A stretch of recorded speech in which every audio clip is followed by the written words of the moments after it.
Avez-vous déjà réfléchi à l'imminence de la révélation de l'Antéchrist et à ce qu'elle signifie réellement pour le sort de l'humanité? Dans ce message, nous explorerons en profondeur la manifestation de l'Antéchrist d'une manière que vous n'auriez peut-être jamais envisagée auparavant. En poursuivant, vous découvrirez à quel point l'œuvre du diable est subtile et rusée dans le monde, et comment il essaie d'imiter l'œuvre de Dieu, déroutant et trompant les masses. Mais en fin de compte, la victoire appartient à Dieu. Préparez-vous, car ce que vous apprenez aujourd'hui pourrait ébranler vos croyances. Si vous souhaitez continuer à recevoir des réflexions comme celle-ci, je vous invite à rejoindre notre communauté en vous abonnant à la chaîne. L'Antéchrist, connu comme la bête sortant de la terre, n'est pas un simple adversaire du Christ, mais une manifestation directe d'une puissance diabolique cherchant à imiter notre Sauveur. Tout comme Jésus-Christ s'est incarné, est mort et est ressuscité, de même, l'Antéchrist sera l'incarnation du diable, passant par une simulation de mort et de résurrection. Sa ruse se manifestera dans les moindres détails, y compris dans le rôle du faux prophète qui amènera les gens à adorer la première bête, imitant le rôle du Saint-Esprit qui guide les fidèles vers le Christ. Chaque fois qu'un pouvoir civil tyrannique s'aligne sur une fausse religion, nous assistons à une répétition de ces événements. Même si le mystère de l'iniquité est déjà en action, l'Antéchrist émergera dans un temps de grande tribulation, comme indiqué dans le 7e chapitre de Daniel. Initialement, Daniel le décrit non pas comme une personne, mais comme un symbole de royaumes oppressifs, représenté par un lion, un ours, un léopard et une bête terrible. 6 symboles représentent les empires de Babylone, de Perse, de Grèce et de Rome. Jean, dans l'Apocalypse, identifie l'Antéchrist comme un rival du Christ, mais aussi comme un ennemi déclaré. L'apôtre ne le voit pas seulement comme une figure unique, mais comme un concept collectif représentant ceux qui s'opposent farouchement au Christ et à son Église. Cependant, Jean nous parle aussi d'un dernier antichrist, qui sera l'expression ultime de cette opposition. Paul, dans sa 2e lettre aux Thessaloniciens, se réfère à l'Antéchrist comme à l'homme du péché, celui qui s'oppose et s'élève contre tout ce qui est appelé Dieu ou qui est objet d'adoration. Son objectif sera de s'asseoir dans le temple de Dieu, se proclamant Dieu.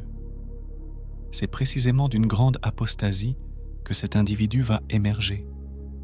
Mais n'ayez crainte, il sera vaincu par le Christ à sa venue, comme prophétisé. Mais d'abord, cet homme pécheur séduira beaucoup de gens avec de faux miracles et prodiges, tandis que le monde sera plongé dans une crise spirituelle, sociale et politique. Mais arrêtons-nous un instant et réfléchissons ensemble. Que pouvons-nous faire, en tant que croyants, pour éviter de tomber dans cette tromperie? Faites-le moi savoir dans les commentaires. Dans le 13e chapitre de l'Apocalypse, Jean décrit l'Antéchrist comme une bête sortant de la mer, symbole des nations non régénérées et des masses en agitation politique et sociale. Avant son ascension, le monde sera au bord de l'effondrement, avec des catastrophes naturelles, des famines et des guerres. C'est dans ce contexte que l'Antéchrist émergera comme la petite corne de Daniel, l'homme d'iniquité dont parlait Paul, et la bête que Jean a vue dans la mer. Cette figure, qui a pris la forme de nombreux tyrans au cours de l'histoire, se révélera finalement dans la personne de l'Antéchrist eschatologique. Son pouvoir sera immense et, grâce à lui, il séduira de nombreuses personnes, conquérant des nations entières et les amenant à adorer le diable. Ce séducteur proposera des solutions apparemment miraculeuses aux problèmes du monde, et les masses désespérées le salueront comme leur sauveur. Cependant, comme Jésus nous prévient, lorsque les gens parlent de paix et de sécurité, une destruction soudaine les surprendra. Dans cette période, l'humanité se retrouvera divisée entre deux églises, l'une fidèle à Dieu et l'autre apostate, complètement subjuguée par la tromperie de l'Antéchrist. Avec une force diabolique, cet ennemi imitera même la résurrection du Christ. Jean nous dit qu'une des têtes de la bête sera mortellement blessée, mais elle guérira, et la terre entière s'émerveillera et suivra la bête. Cependant, il est important de rappeler que cette résurrection ne sera qu'une parodie de la vraie. Satan, à travers l'Antéchrist, tentera de s'incarner physiquement pour dominer directement le monde. Certains érudits associent l'Antéchrist à la légende de Néron ressuscité. Après le suicide de Néron, des rumeurs se sont répandues selon lesquelles il avait fui vers l'Est et reviendrait dominer Rome. En effet, à l'époque de Jean, l'empereur Domitien était considéré comme un nouveau Néron, une anticipation de l'Antéchrist. Ainsi, tout au long de l'histoire, des personnages tels que Néron, Napoléon, Hitler et d'autres ont été identifiés comme des manifestations partielles de l'Antéchrist. L'Antéchrist accomplira de grands prodiges et de faux miracles pour tromper les gens, et sa puissance sera reconnue mondialement. Il régnera sur toutes les nations, apposant sur tous sa marque, afin que personne ne puisse acheter ni vendre sans lui. Ce contrôle totalitaire reflètera le désir de Satan de soumettre toute l'humanité à sa domination. Mais qu'arrivera-t-il à ceux qui refusent de l'adorer? Ils seront persécutés et tués. Jean nous dit que l'Antéchrist ouvrira la bouche pour blasphémer Dieu et persécuter les saints du Très-Haut. Il fera la guerre aux croyants et beaucoup perdront la vie à cause de leur foi. Cependant, malgré la puissance oppressive de l'Antéchrist, les saints vaincront grâce au sang de l'agneau et à la parole de leur témoignage. Dans le dernier chapitre de son œuvre, Jean voit le sort final de l'Antéchrist.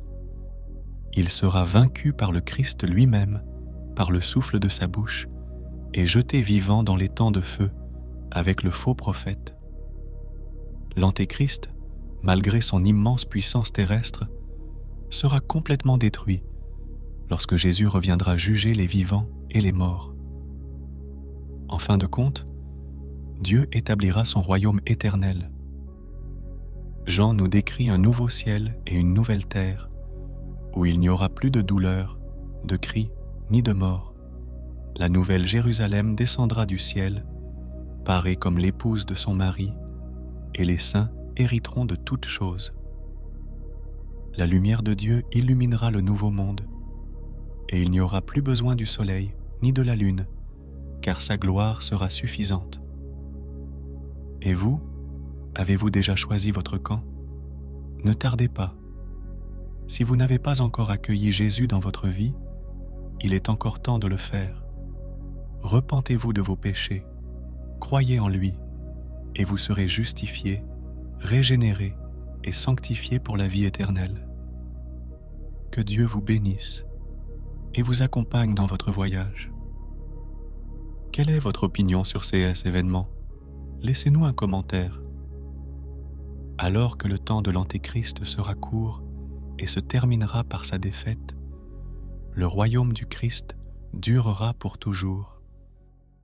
Ceux qui sont écrits dans le livre de vie ne s'inclineront jamais devant le diable, mais régneront avec notre Sauveur pour l'éternité.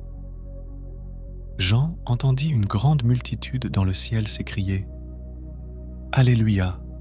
Le salut, la gloire et l'honneur appartiennent à notre Seigneur Dieu. » En concluant avec cet espoir, rappelez-vous toujours, le diable et ses partisans sont déjà vaincus. Le Christ a triomphé sur la croix et, à la fin, son royaume sera éternel. Choisissez un camp aujourd'hui. Que Dieu bénisse votre vie et vous donne de la force dans votre voyage. En Christ, nous sommes plus que vainqueurs.